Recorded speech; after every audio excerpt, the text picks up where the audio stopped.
Hello and welcome to Early Childhood Ireland's podcast, which features interviews and discussions on all issues relating to high quality in the early years and school age care sector. In our episodes, we've a range of speakers who are leaders in the areas that matter to Early Childhood Ireland members. This podcast series is proudly supported by Aricus Insurance, which offers a comprehensive range of cover at discounted premiums for both business and personal insurance products. So visit www.aricus.ie for more information. To wrap up this series of Early Childhood Ireland's podcast, we're going to chat about practical ideas to ensure that children have access to nature and outdoors, even if spaces are small. Ashther speaks about the outdoor environment, providing a range of developmentally appropriate, challenging, diverse, creative and enriching experiences for all children. In Early Childhood Ireland, we believe that outdoor play is vital for children's learning and development to be supported and encouraged. As you know, in May 2022, we in Early Childhood Ireland conducted a survey of our members to undertake a baseline assessment of the outdoor play features in settings. And you'll probably heard Liz Kern speaking about this in this research in the first episode of this series. In addition to this, there were some focus groups and site visits. So my colleague Chloe Keegan was involved in these, and I'm delighted she can join us today to share some of the practical ideas that she came across as part of these site visits. Sometimes it can be hard to visualize something when it's verbally described. So it's great, and I'm delighted that Chloe is also going to write a Scailta blog post, which will have photos from the settings where she did these site visits. So in this way, you can actually visually see the suggestions that Chloe is going to talk about and see them in action. So Chloe is the outdoor and nature early childhood specialist at Early Childhood Ireland, and she's heading into the final year for a PhD in education in Maynooth University this coming September. Her motivations focus on children's rights, particularly children's participation rights and the need for children's voices to be heard and implemented authentically in policy and in legislation. She's passionate about nature pedagogy, sustainability, and superhero-themed play, as well as exploring the power dynamics between adults and children, looking at routines, current frameworks, and regimented practice that influence children's early years experience. Her doctoral research is about using GoPros as a research tool to understand the impact of regimented routines on children's experiences in ECC, with the theme of outdoors being explored within that. So I have a feeling there will be another podcast coming on when Chloe gets that dissertation finished. Chloe, you're really welcome to this series. Thanks so much, Maura. What a great introduction. There's so much going on there, so much to tease out. So we'll have to be very focused today in terms of outdoors and those practical ideas that you saw when you were doing the site visits. But before, I suppose, maybe we get into that, in the intro, I said about you being passionate about nature pedagogy. Why do you like being outside so much, and why do you think it matters so much for children? Well, I think I have to title my niece firstly with it. So my niece is 2. And engaging with my niece, Nikki, I have to say, she just shows me all of the childhood experiences that I went through that I didn't realize I was going through all the time. So, for example, my sister would get her dinner ready and she would say, Nikki, do you want sunshine and trees for dinner? But like, to me, that's normal to hear. That's actually carrots and broccoli. So in our own norm, we're always referring to nature in some way, shape or form. My mom would have been very big into, say, nature and animals just throughout our childhood. Our house at one stage always had cats and dogs. My older sister used to actually own a reptile sanctuary for abandoned or injured exotic creatures. So we always had snakes or reptiles. I mean, there was always some sort of nature creature or something, but the underlying current within the family that I grew up in was you care for nature and you care for the animals that exist. You respect their habitats, and when you're going out in their environments, I mean, you're the visitor. So it's making sure that you're respecting that at all times. Even I've a fear of spiders, but I will still make that unnerving effort to help them, not to hit them, to just go, okay, I'll even find that I barter with them. I'm like, look, you stay in your spot and I'll stay in mine. And that's how it goes. So I just find it's just my family were very respectful of nature, just naturally. So I just embed that throughout. So I think it's really important for children that we're echoing that all the time, and in simple ways. I mean, it doesn't have to be so complex. It can be really simple, that even if you're in an urbanized environment, that it's a concrete jungle, it's as simple as just taking a second to look up at the sky. I mean, I even notice myself, it's so often that, are we programmed or are we conditioned? But we're always looking down. Now, whether it's looking down at our feet or looking down at our phone, we are so out of touch of our whole being that, I mean, we're missing out on so much in nature that it provides. And I just find myself, when I clue back into nature, even if it's for 5 minutes, I feel so much better. That's the message that we need for children, is just having those skills to connect directly and have that sense of well-being. So that's the context that you approach your work with. So with that in mind, can you take us back to the research and the site visits and so on, just to contextualize it a little bit and show where the work that you did ties into the research that Liz Kern spoke about in the first episode? Yeah, absolutely. So when I started, it was the summer of 2021. And with that, my first task was to engage in desk-based research. So to make sure that regardless of what I do afterwards, I needed to have a starting point, and I needed to be informed of all the current research, policy, guidance that existed. So internationally and nationally. So then I could see, well, what are the gaps and what are the areas that are really prominent, and just basically having an idea of the journey of outdoors, especially considering the context of COVID-19. So with that desk-based research, I had a meeting with colleagues and presented, look, this is what I found. One of the key stats that really stood out was the one that Liz had mentioned. I pointed out our only stat relating to outdoor services is 97% of services have an outdoor space. So I critiqued that and I said, that's all well and good, but what does that mean? What does that look like? I mean, the variety in outdoor spaces is huge. Does that mean it's a concrete square, it's a field, it's a forest? What is it? What does it look like? So I proposed that we did a national survey to find the traits and the characteristics of what is within the sector and outdoors as a starting point. Then that meant that we could then do a stage 2, as I called it, and the focus groups were then developed, where it would give an opportunity for members, having completed the survey, to then develop in more details their discussions and their experiences that survey wouldn't be able to capture. So with that focus group, then I was hoping that we would have more insight into what are members very comfortable with outdoors, but also what are they looking for? What is the appetite for? What do they need support in? And then the third stage was developing some sort of outdoor program for members then. So thankfully we're in stage 3. But with the survey, with it being conducted last year, it was really important because it gave us that starting point of a baseline. So then within the survey, being able to look at the members' views in more detail in the focus groups, themes such as, emerging themes such as maybe fire, real tools, and sleeping outdoors, they were prominent in it, as well as seeing items like, mud kitchens are so popular, and, ride-on toys are so popular. So I think the balance of having the survey with the focus groups allowed us to capture member voices really genuinely. I always said that. I said, regardless of the position you're in a job, if your role involves making any decisions to do with practice, you at some point need to experience that practice firsthand.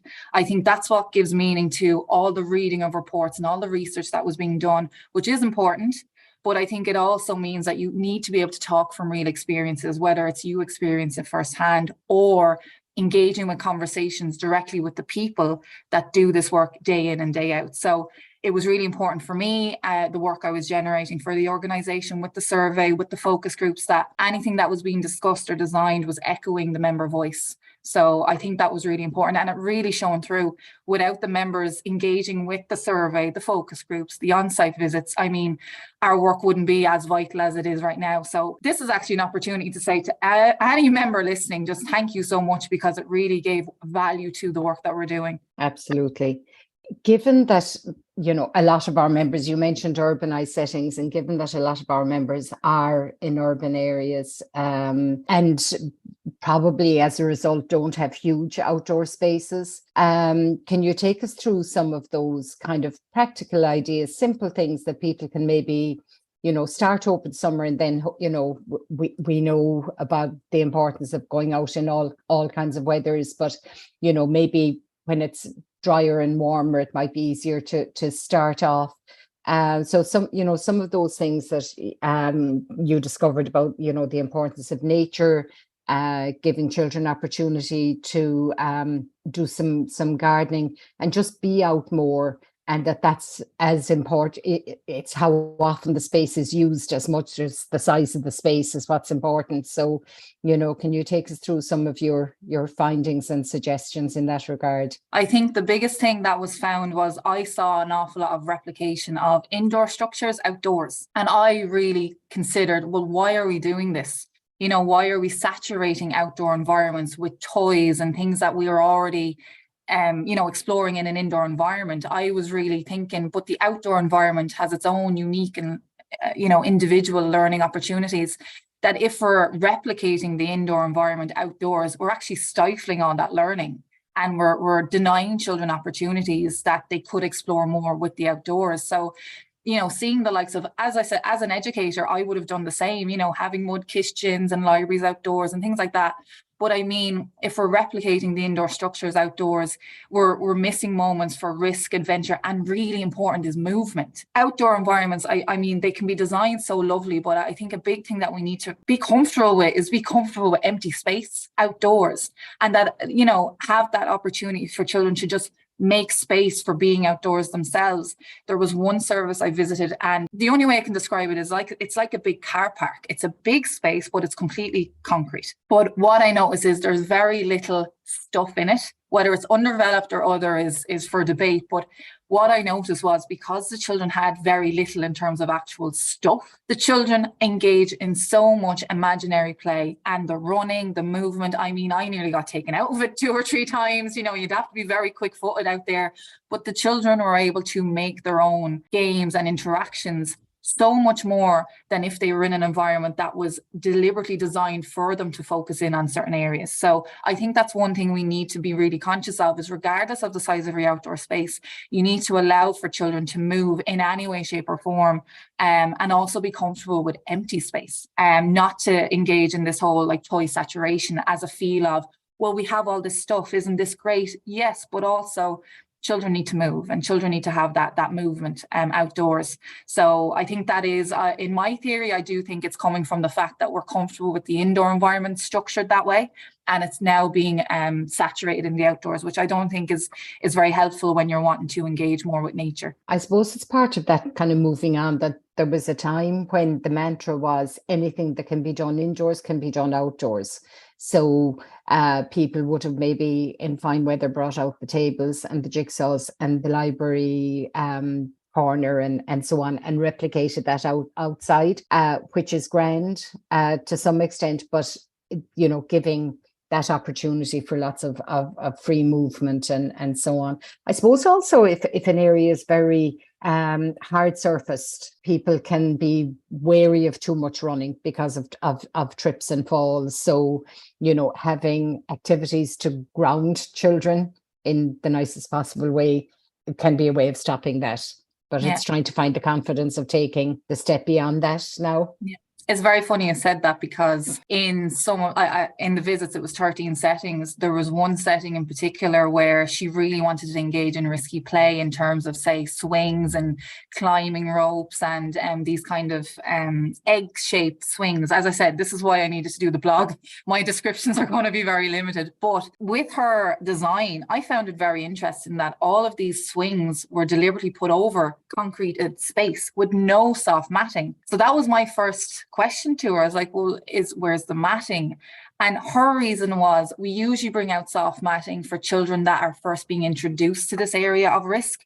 But she said for the children that were experienced in using these swings and climbing ropes, she said the soft matting actually hindered them. They were tripping over it. They weren't able to get enough push with their feet when they're trying to climb up. So it actually completely hindered their movement.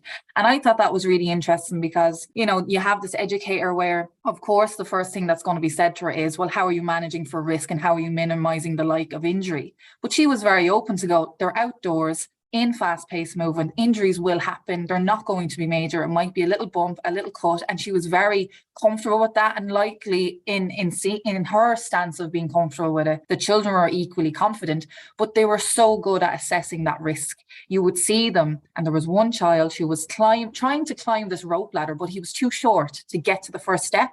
He went over, pulled over a chair, and then stood up and climbed it.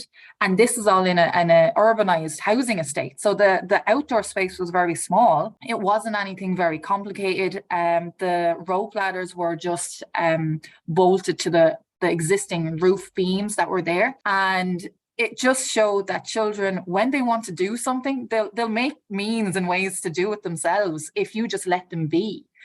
So I thought that whole idea of risk is something that we really need to move from.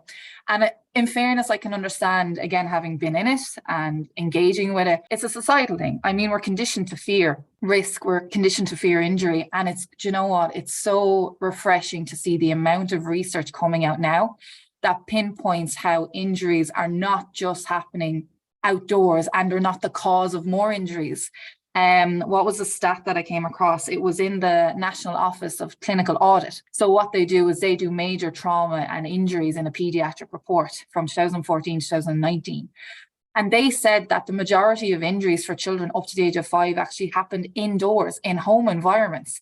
And that's also echoing what I've been saying, which is if you have a structured indoor environment, that's fine. But there's always going to be this need in children to move and to engage in risk. And if you deny them the opportunities to engage in risk, they'll try and find it somewhere that maybe it's in an environment that doesn't actually allow for risk to occur. So that increases the risk of injury. So again, we need to make sure that outdoors, we have those designed spaces for risk that we know are comfortable, they are challenging, but it also allows them to engage in this need to explore and then actually minimizes the risk of injury. Is that American research that you mentioned? So the National Audit for the National Office for Clinical Audit is Ireland. In Ireland, but also okay. As well, the most recent one I only came across was in TU Dublin. So a researcher presented at Glasgow, and her research was analysing the paediatric emergency department for children, and she actually found even better stats where 3.5% of injuries happened outdoors, and even within that stat, 0.16% had to be admitted. So it's a thing that we think because there's more movement outdoors and we see the big falls or the falling off of a bike, etc., we assume more injuries occur, but that isn't actually the case. The research doesn't say that. I mean, in my visits, that's definitely not what I saw. Children actually become an awful lot more competent in their body because they know how to risk assess and they know how to move within those environments better. Yeah, no, I asked if it was American because I read something American, it's probably a couple of years ago now, that the biggest causes of injuries in children, I can't remember where it was from, was car injuries and falling on stairs. Wow. Okay. But nobody talks about banning car journeys or everybody living in a bungalow because it's just part of everyday life. So, you know, it is kind of assessing our attitude to risk and, you know, seeing those things that it's better that children learn how to manage risk themselves rather than trying in vain to ban all risk, because the time comes when you have to encounter risk in your life, and having the tools to being able to assess what you're comfortable with doing.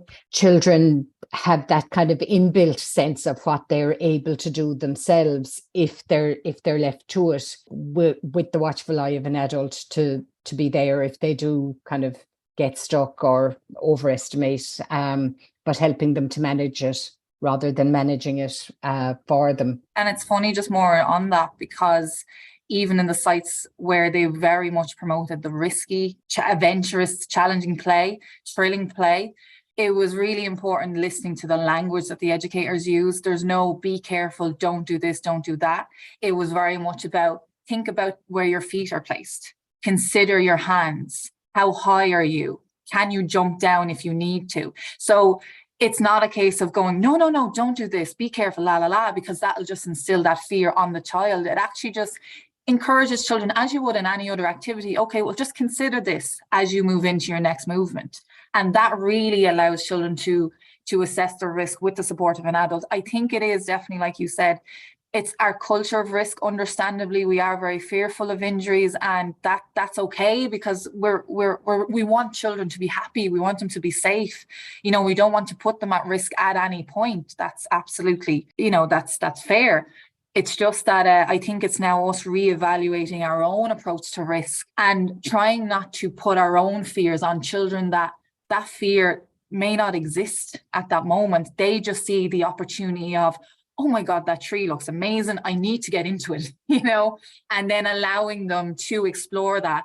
If you see them that they're struggling, sometimes it's better to actually step back, because as we're all like that, if you have someone monitoring you very, very, very, very detailed, like micromanaging your movements, that's sometimes, like, I know myself, I'm more likely to make mistakes because you know someone's constantly watching you. So it's also being able to not directly look at children as they're engaging in something, but being able to do it in a way that they feel that they're being completely autonomous in their movements, and that you are there when they need you, but that they can call on you as they require. That watchful eye rather than a supervisor kind of thing. Absolutely, yeah. So some of the other ideas around, you know, things like gardening can be, you know, it's something that children might see their grandparents do, their parents do, and they love, you know, to see things grow.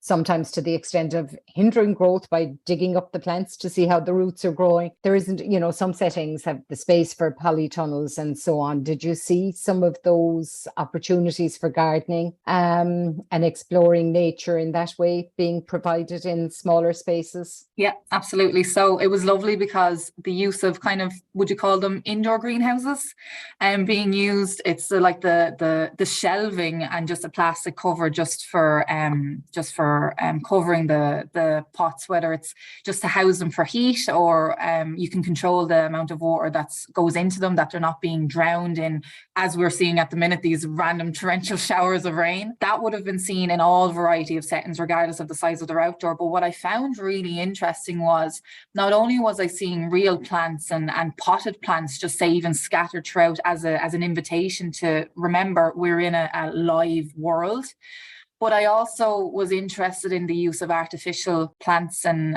nature pieces that were also scattered indoors. The vibe that I got from talking to members and children as well, like, it was just, for some services, understandably, it is a responsibility to look after plants, you know, and if you don't have the time or you forget to water them, etc., you have the sense of guilt of, I keep the plants keep dying on me, you know, and I don't think it looks nice, you know, when I'm not able to mind them all the time. And I looked up, well, what is the story between having artificial and having real? Is there more of a benefit to having real? And the research, actually, it was by Sarah Blaschke. So she did research, and it was called Artificial But Better Than Nothing. So it was the idea that if you're fearful of, look, I'm not green fingered, like, I'm not a great gardener, so I don't want to have plants, I can't take care of them. It is actually more beneficial to have artificial plants and potted plants there, because it incorporates that idea of a sense of well-being. It reminds people that, oh yeah, you know, I'm in as I said, a live world. And I saw an awful lot of those pieces in indoor environments. For example, in the kitchen area, you know, there was a big tall floor plant, but it was artificial. Same with waiting rooms or door entrances. There's these artificial plants that are just standing there. But you always feel it as you see it, you just go, you know, that's nice. Some of them are covered in fairy lights, depending on the style. But I think people need to not worry so much about if they're into gardening or not. It is the case of having that recognition of, well, nature exists. And even if I show an artificial point, it's still recognizing that I'm aware nature exists. And that awareness in children is really important. Another thing I saw in terms of artificial, and I hear this all the time, services, because of the weather we're in, it's to do with grass. When children are outdoors in grass, it just turns to a mudslide. I can't manage it. It's just not realistic. And that service that I came across in the housing estate with the risky, challenging area, she had artificial grass put down. I genuinely thought it was real. It was so well put down. And I said, oh, like, do you have it long? Because, feedback from other services is I wouldn't get artificial grass. It doesn't last long. It's very expensive. She had that artificial grass, that whole plot there for 7 years, and it was still in amazing condition. As she said, it was just a case of putting it down properly, like it was very much tucked in, that no drainage could get underneath it. It was some sort of material that was, if it did get wet, it didn't just sit in the wetness. It was very much designed to be outdoors. So I found that the artificial aspect was really interesting. So the fact that children in an urbanized housing estate, outdoor space, very small, still had that feeling of, well, I'm on grass. Regardless of it being artificial or real, they still had that connection to nature.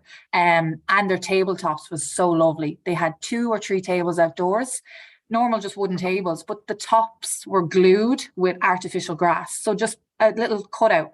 So when they sat at that table, they could feel the grass. Again, artificial, but it doesn't matter to a certain extent.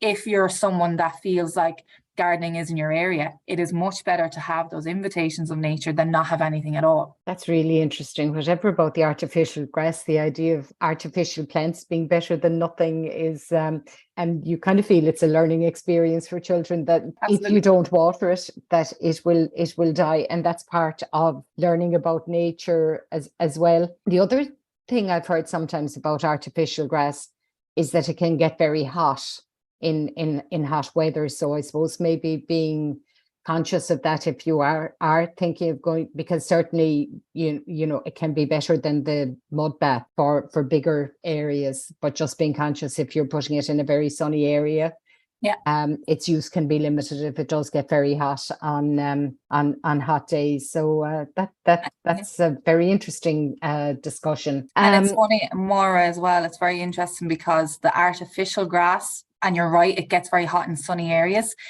It's also no reason to make your entire space concrete, because the concrete's just as equally hot. It's like that, just managing your terrain based on different weather conditions and being able to be equipped in assessing it depending on what's there. Same for bark or any kind of different terrains. They all have their benefits and they all need to be looked after depending on the different changes of conditions. It's just to be aware of what's needed. And I suppose that kind of takes us neatly into the next area I wanted to tease out with you, that sometimes we can spend a lot of time trying to get rid of undesirable things, like maybe an area that's hard to drain, or the mud, the area that turns to mud. Do you think there's sometimes a place for just kind of embracing the challenge or the barrier rather than trying to get rid of it, and that just kind of go with what you have and harness that rather than spending a lot of time and energy and often money trying to eradicate something? I can tell you now, Maura, the different experiences I have are so varied. So you would have one setting that would sweep away the puddles while children stand around the puddle in their wellies and in their waterproofs.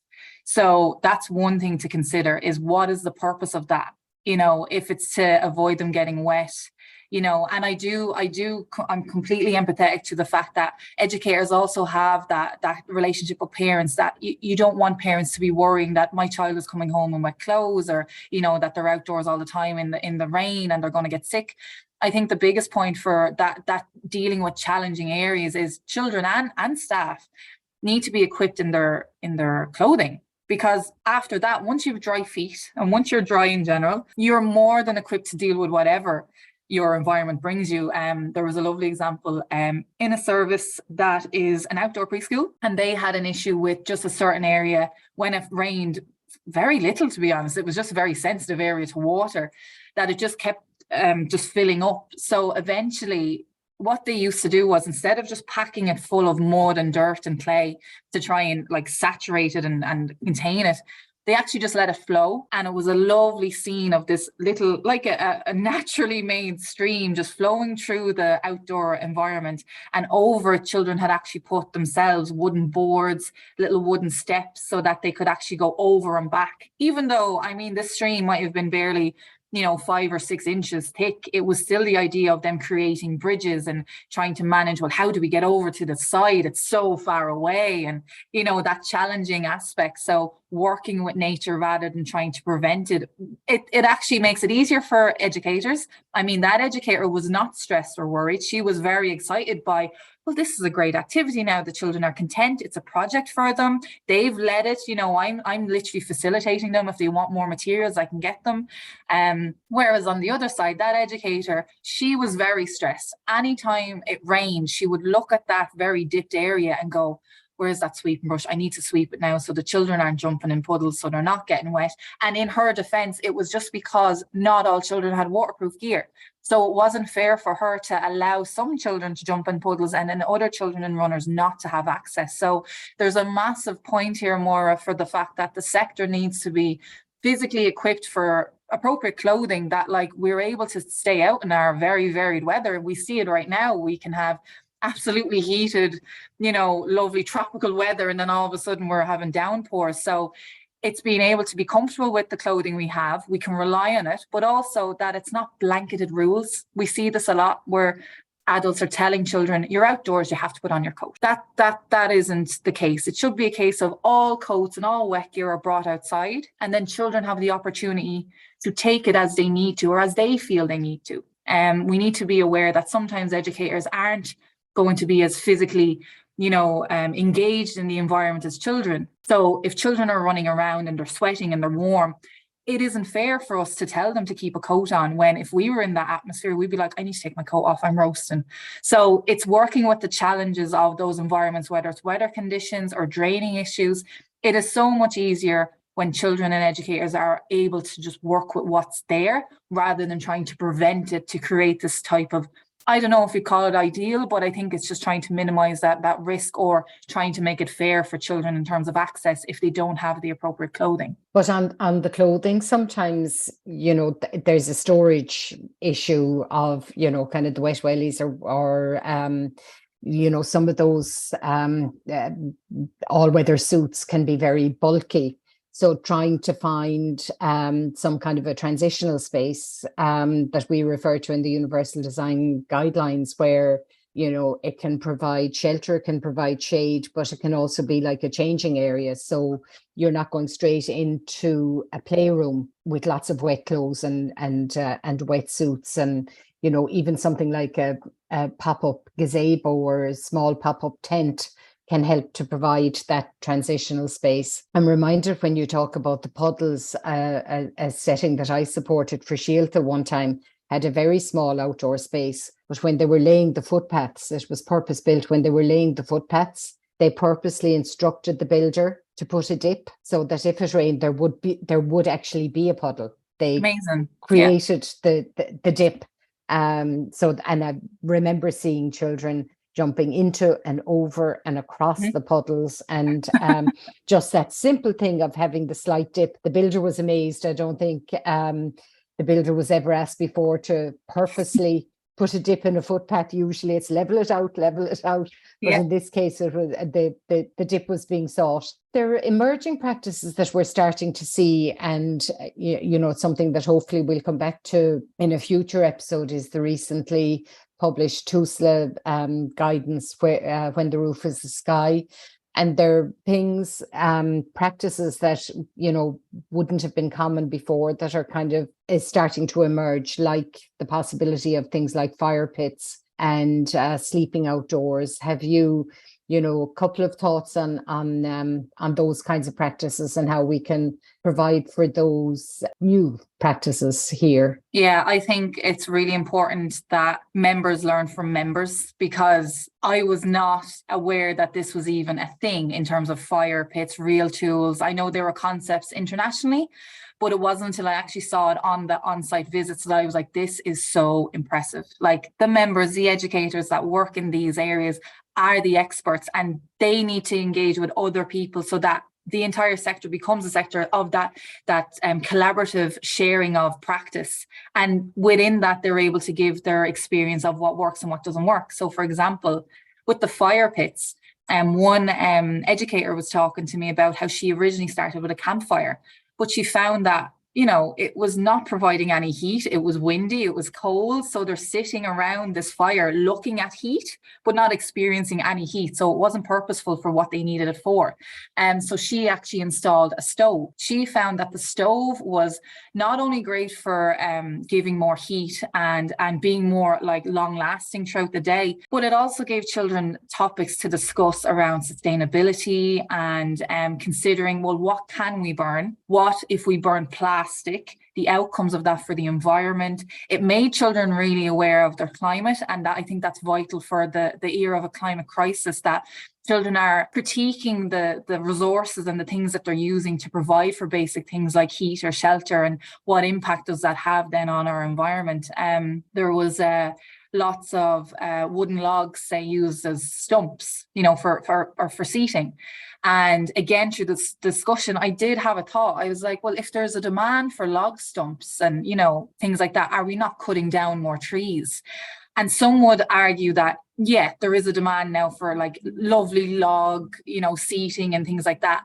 But it's being aware that where we're sourcing it from is very important. So, for example, in this setting, they had all their wood, it was reclaimed wood, as in trees that were being cut down purposefully to allow for that, say, that forest area to thrive more, that they weren't overcrowded. So that was going to be done for the benefit of that environment. And then she just happened to have a contact that said, look, we have these logs here. Do you have any purpose for them? So she took them. So it's being able to echo those things. So that was with the fire and the fact that, like, children were being educated on sustainable resources to create fire, but also consider, do we need a fire today? Is it cold enough today? Are we okay with what we're wearing today? And, things like that. Or is it very dark? Would we like to have the light from a fire source for reading a book after snack time, etc.? But the children were very involved in the decisions. And I also saw that with the real tools. That was such an eye-opener. And I mean, I am so grateful and so excited with the development of real tools in our insurance, as has been mentioned in previous podcasts with colleagues, that this now will allow for more exploration on tools, because in focus groups that we did after the survey, there was such awareness of the benefits of outdoor play and the benefits of tools, but there was this undercurring fear and worry of, but what happens if this and this and this? And it was just, again, relatable and understandable. So I think now that we have the space to be able to explore tools now as a form of practice, it's going to allow for an awful lot more like supported training that we couldn't provide before, because tools were prohibited. So why provide training on an area that's prohibited? But thankfully it's no longer. So I mean, in settings where I visited, to see two girls, they were using construction gloves sized for them, for their little hands. They had a real saw, again fitted for their size, weighted for them, a real hammer and a measuring tape, and they were cutting a piece of wood. Within that piece of wood, there was a screw and there was a nail. Now, I'm coming from a background where my dad's a carpenter, so I'm thankful to know the difference. But it was very interesting to be able to see that children are also learning that difference. For a screw, they needed the screwdriver. Now, the screwdriver wasn't actually being used. It wasn't battery. It was a battery operated one, but it wasn't actually allowed to be used by children at that time. But the reason was because they were just exploring, feeling the tools, the weight of them, how it feels in their hand, etc. So that's where they were at with that. But they were able to use, say, the hammer on the flat nail and feel the weight of it going into the wood. It was great because also to manage that, I can imagine as an educator, if you have a tool area, all the children want to use it. But that's not realistic, especially when you have a group of children that are not experiencing tools at all. So the way this was done was, initially it was 1-to-1 in the tool area.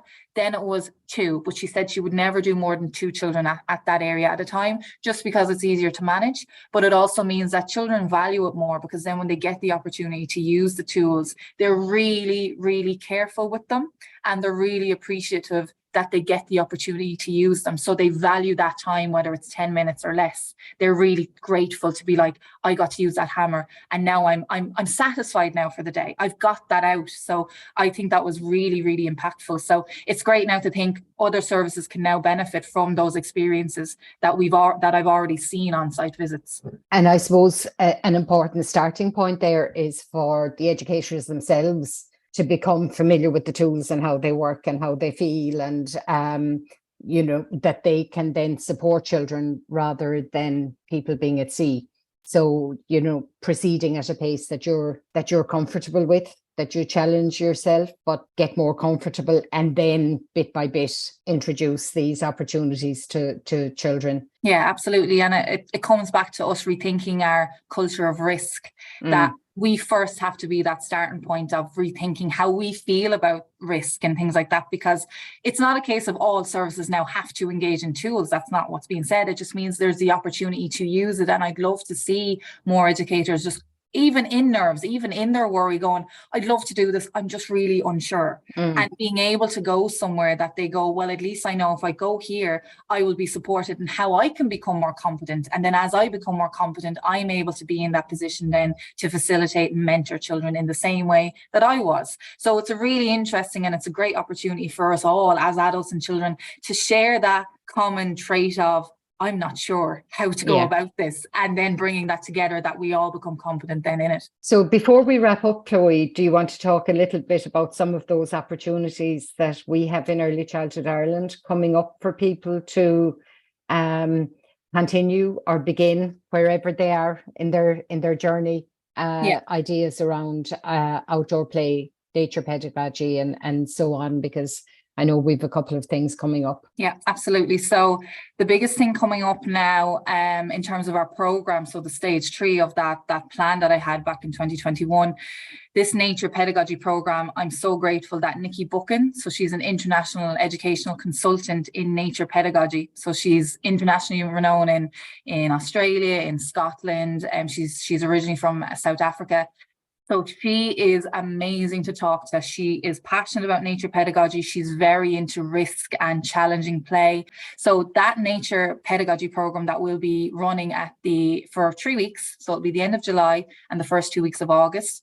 Educators that will be attending, it's important that 2 members per service attend the program, because there will be some opportunity for members to take on board the training that Nikki will be providing, implementing it in their service, and then coming back to me in a follow-up session to discuss their experiences of how they found it. So it's going to be a very hands-on, engaged program.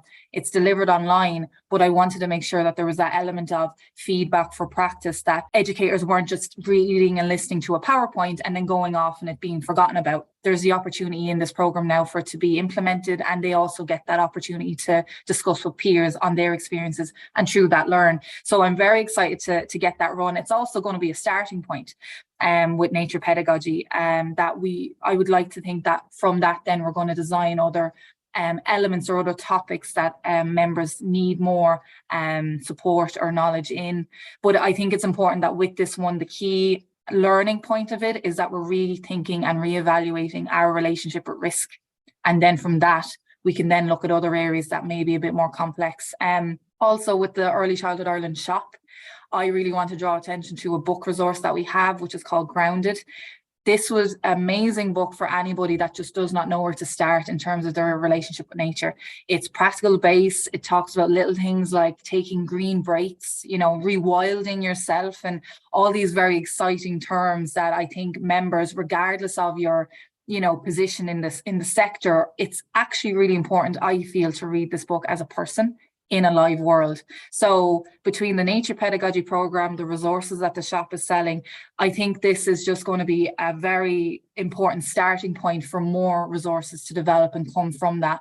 I'm really looking forward to seeing where this is going to go. And I think the sector is, very eager to get out there, even judging by the fact that our visit to Carrickbridge and Killegny filled so quickly. Chloe, thanks so much for so much food for thought and inspiration, and look forward to coming back and hearing more about your PhD write-up as you get further into it. So, and don't forget to watch out for Chloe's blog next week. So Chloe, thanks a million. Thanks so much, Maura.